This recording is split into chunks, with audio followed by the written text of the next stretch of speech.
And I was like, Dad, we have a license to buy, sell, and trade barrels. Man, that's good. Yeah, it's really rich. Yeah. Super rich. That's like dessert in a glass, man. Right?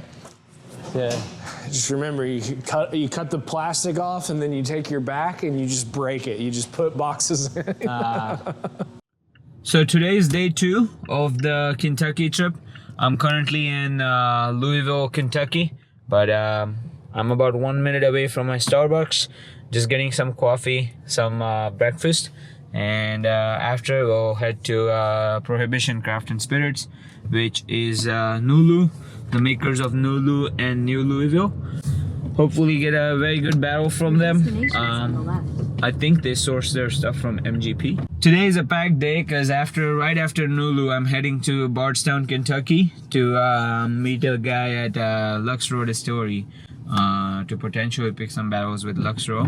It's going to be a very fun day. This is the Nulu headquarters, the Nulu, New Louisville, and the Hazelbaker line. Hey, what's up, man? What's up? Good morning. Good morning. Welcome, welcome. And kind of show you around. Everyone else is across the street bottling tequila right now. So in here is like an event space. If you come in for a regular tour, we kind of take you through the history, like Prohibition and stuff.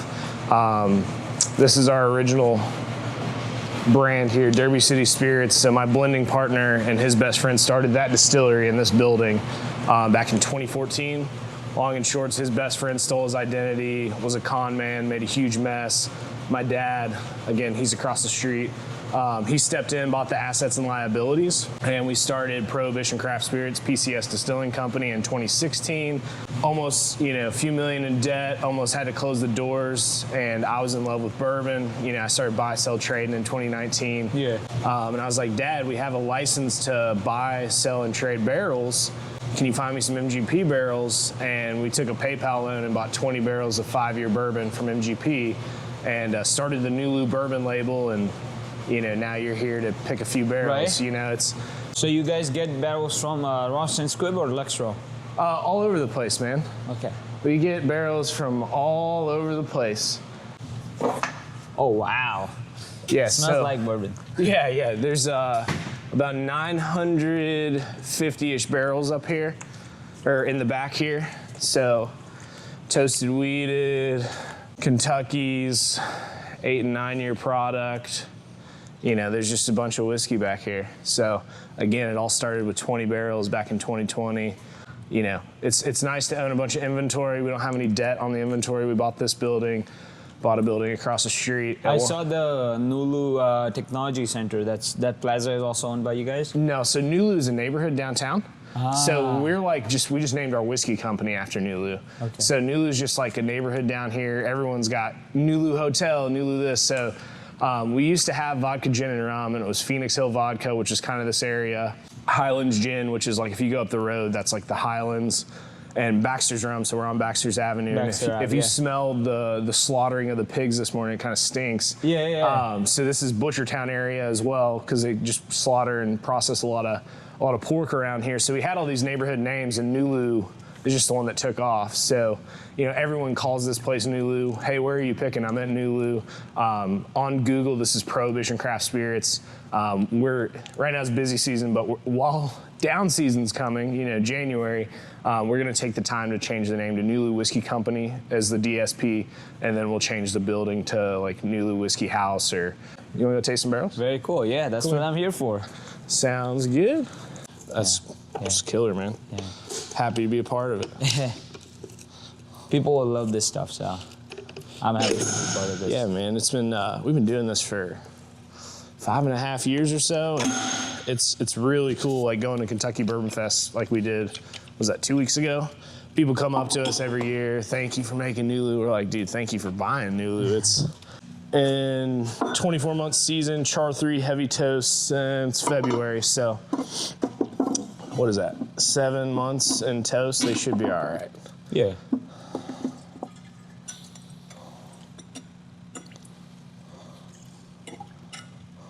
Cheers. Cheers, man. Oh, it's low proof. 111.8.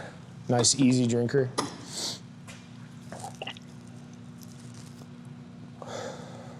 very soft and delicate though. Those what's it called? The chocolatey soft notes. Yeah. Towards the middle. These are all the same ones, right? Yeah, sister barrels, just Nulu 7-year toasted. Toasted wheated. It'll say wheated on there. This was a Char 3. This is a Char 3. These two are Char 1s. So these have been aging high in the warehouse for about 7 months. So they've gotten a lot of darkness. All 4 of them? Mm-hmm. Yeah, they've all been on this pallet. Like I said, there's a bunch more upstairs. I think we're toasting like 40 of these 7-year wheaters. Kind of like just, I get a little citrus, a little brown sugar, kind of like some almond. The first one was very unique. Because I was like, how is that, you know? It's like orange peel. Yeah. Reminds me of the VDN yesterday. Nice. Yeah, and it's just a straight bourbon. Yeah. That's what I love about just good aged inventory is, you know, finishes are great. We've done tons. But being able to have something age in oak, well, I don't know, this is all right. Gives you some nice like burnt wood and toasty notes. It's sticking with me. Oh, the nose on this is amazing. Good. Yeah, it's like typical Char 1, like the confectioner sugar, the marshmallowy.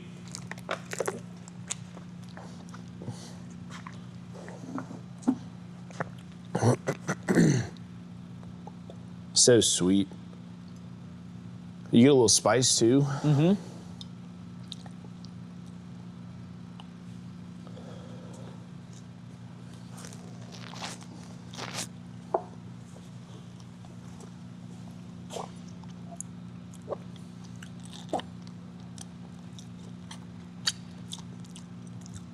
It's not a very typical wheated bourbon, right? No. I don't know of any other toasted wheated bourbons in the industry, you know? These are 51 corn, 45 wheat, 4 barley. So high wheat, man, it's so sweet. Right? It's like a pastry. You get like that sugary, almondy, like vanilla almond cream. Yeah, this is definitely not your typical wheated bourbon. For the longest time, I used to think that Char 1 is usually lighter looking than the Char 4. Mm-hmm. But could you tell us a little bit about that? Yeah, so the deeper you go in Char, like you're gonna get color from the barrel because it's freshly charred, and then these are toasted as well, so you get more color out of toasted barrels. Char 1 versus Char 4 or 5 is just the duration of exposure to flame when they're bruleeing that superficial layer of the staves, right? So I think Char 1's around 30 seconds, where Char 5's like 90 seconds or longer. So you gotta think, the longer you burn it, the deeper that wood is gonna get burnt, and that layer is gonna be. So the reason we're getting brighter notes out of this, where this Char 3 we just tasted was, you know, it's kind of like the darker notes. You had more burnt wood, more burnt caramel, where this one's like almond, vanilla, bright sweet wood, bright toast. It just shows you the difference between a lighter Char and a heavier Char. However, we're still getting plenty of dark notes out of the Char 1. You know, you're still getting that dark charred toasted wood, but these just have a little more that richness to them, where this is so much more delicate and sweet and approachable. This one's got a little more tannin to it. So the lower the Char and the closer you are to a toast, you know, the wine industry uses typically just toasted barrels, not charred. Toast has much less tannin than Char, because when you burn it, you start exposing the lactones and the tannin. That one was very tannic. Yeah, super tannic, nice and gripping. Yeah. You know, which there's people that love dark, rich, grippy, tannic, you know, but you know what the whiskey library wants, you know, that's your jam. They like the tannic notes sometimes, because one of my barrel picks last month, I tasted it after it got bottled, and I was like, this is bitter, I don't like it, because it was one of my first times, you know, doing a barrel pick, and I did not like it. I was like, should we even put these in the boxes? And people loved it because of the tannic note. What I've found is good whiskey is good whiskey. Nuance is preference. Yeah. You know, somebody, like, none of these are hot, none of them are grainy, none of them are thin.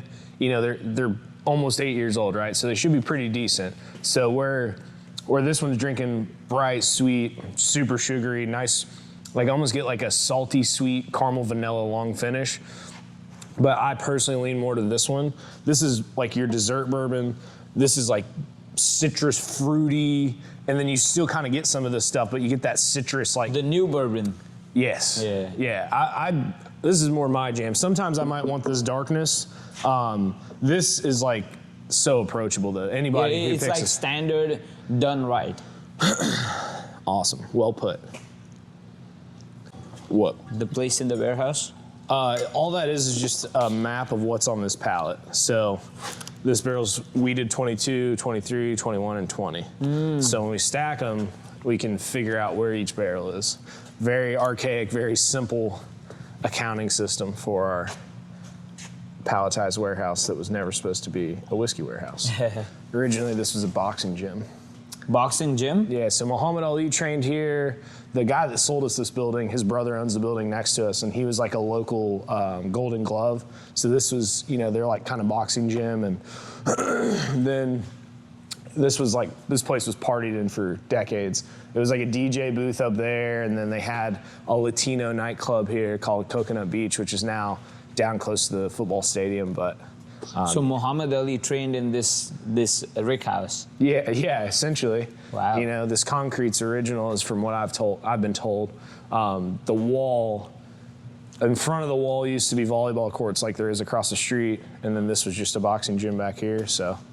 I don't know, that's what we were told, and we've had some local people confirm it, but I'm, you know, Pappy's not my grandpa, I'm not a beam, you know, but we got a cool building, cool history. Yeah. That the bar you walked in at is like 1880s built. That was actually a pharmacy during Prohibition. So it's cool to have that kind of history in our building. Nice. Do you want a sample of that? Yeah. I can give you a sample of everything you pick so you can have notes and stuff. Oh, perfect. That's what, like, for a small producer like me, that's like what a dream would be, you know, to have a compound like that where you can just it's so entertain and take care of people. And Yeah. then it's like, cool, we've been chilling for 2 hours. You want to buy some whiskey now? Yeah. It's pretty cool. New Louisville. So this is one where we'll have to collaborate and make a custom label for. Okay. So it'll be in that Pappy shape bottle, unless you wanted a Nulu, but Oh no, I like the Pappy shaped bottle. yeah, the New Louisville stuff has been blowing up for us. Yeah. People I like the label better. Yeah, well, it's custom labels, custom art. You know, I can show you some stuff that I'm working on. Got a lot of cool stuff cooking up, that's the beauty, right? Like, so this one's called, we haven't named this one yet, but 9-year New Louisville straight bourbon, 120.6, and then it's like the cityscape of downtown New York City with like some cheesecake, cherry, vanilla, cream, and raspberry, because that's what it tastes like. You know, Raspberry cheesecake. yeah, it's super. So this is what I told them we should name it, NY Cheesecake, you know, NYC. But we'll see what they go with. That's going to be part of like a collection. Here's like a cherry cola one going to like Tennessee. So it's downtown Nashville. You got like cola all over the place, and then cherry drizzle, big cherry floating. We can do something cool like that for whatever you pick. So Wow, that's completely different from that one. I was about to say, like, so we're gonna go from like the softest thing in the warehouse, soft, sweet, rich, to like decadence, darkness, complexity, and then you're getting 2 more years of age, so a lot more mature. What do you think the proof is? 115? 126.4. Wow. Yeah. Man, there's a lot of butter on that. I get like It's butter. like an older brother of this guy. Actually, this guy and a little bit of this guy too, because it's so viscous. I don't know why it reminds me of tequila in the finish. Yeah, tequila? It reminds me of tequila in the finish because of there's a lactic note.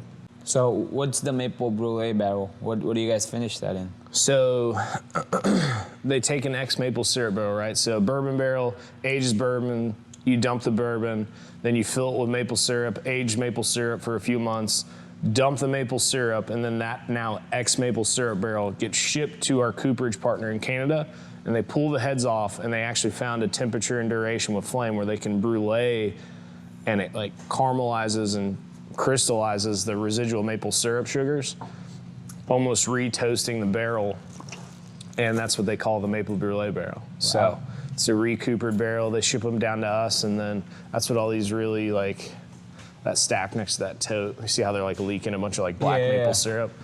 So the whiskey's been in there about 6 months. So it's pushing the maple out of the wood, and now the whiskey's in the wood, getting a lot of great flavor. So those are super popular right now. I think that one needs some time. Yeah. To get some structure, but it's a good. I feel like it reminds me of Star Hill Farms. Star Hill. You've tried Star Hill Farms? Sounds familiar. What is that? That's from Maker's Mark. They're wheat whiskey.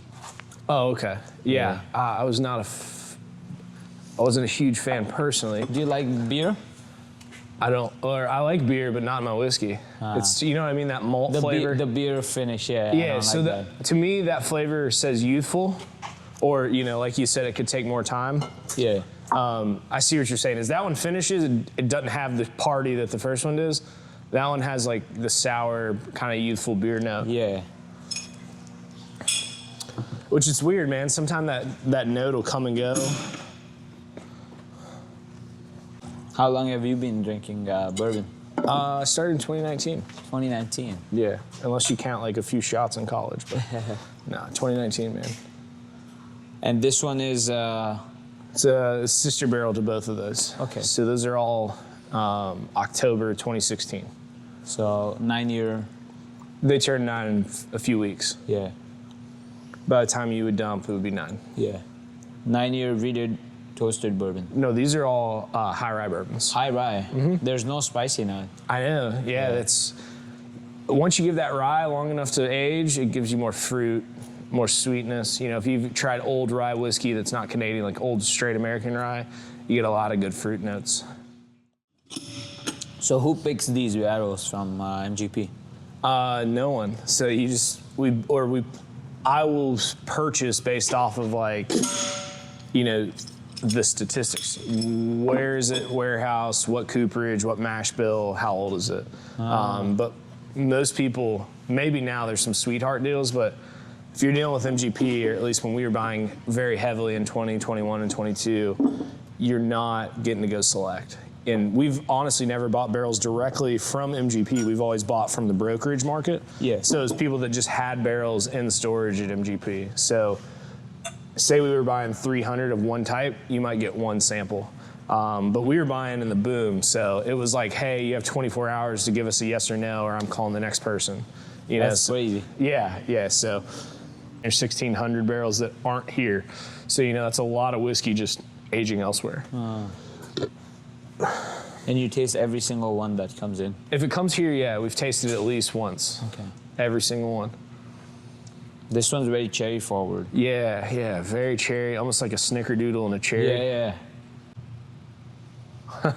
The profile? Yeah, the profile. So that I remember, because later, you know. That's why I'm giving you those, is so you can revisit them too. Yeah, you know? Remember that one was good too, the cherry Kit Kat. Yeah. Oh man, I love that. It's so bright and sweet. It's a very dry. Yeah. Dries your mouth, right? Yeah, a little bit, but I also salivate. Once it dries me out, it's almost like sandalwood. But then you kind of chap a little bit and you get like light red fruit, drizzly. Thank you so much for making this happen, though. Yeah, man, thank you. Happy to, man. I'm grateful we could have you here, get the numbers to work, and get you some really good barrels. The weeder's great. I mean, everything so far is, I think, has been super solid. Yeah. I hope you're happy. You know what that is now? No. It's Green River. Oh. Yep. So they changed the name to Green River, I think in like 2020 or 2021, and then Bardstown Bourbon Company bought them. OZ Tyler used to be a bad word. Not many people liked OZ. From what I've been told, I only tried a little, or they had a 6-month aged bourbon on the shelf, and no one should drink 6-month aged bourbon if you're in America and have $20. I thought you have to be at least 2 years. To be straight bourbon. So if it's aged, I think Pabst Blue Ribbon, you know the beer? Yeah. They have it's like a clear bourbon, but it's been aged for like seconds. As long as you disclose how long it's aged, you can still call it bourbon. If it's Goes in the barrel at 125. Made America, 51% corn. New American oak barrels. What is this usually? What is it? The goo? Yeah, the It's just like when the barrels get really hot in the summer. It's just like from the barrel above it, because these are palletized, right? So Yeah. it's just like oh. it's whiskey and oak sugar condensing and making like a syrup. Like, look at all those. It's all over the place. Bourbon syrup. But I will say, I will sell you whatever you want. Like, you know what I mean? I'm happy to. I want to look at some finished stuff too. Yeah. I'll be honest, I didn't know you guys had any finished stuff. Really? Because I didn't look at a lot of the other ones. I only saw, when I was doing my research, I only saw the 9-year, 7-year Nulu, New Louisville 9-year, 7-year, and then the Hazelbaker. It's almost non-existent. Like, not many retailers have it, which is a good thing. Yeah, we just launched that last June. So very new for us.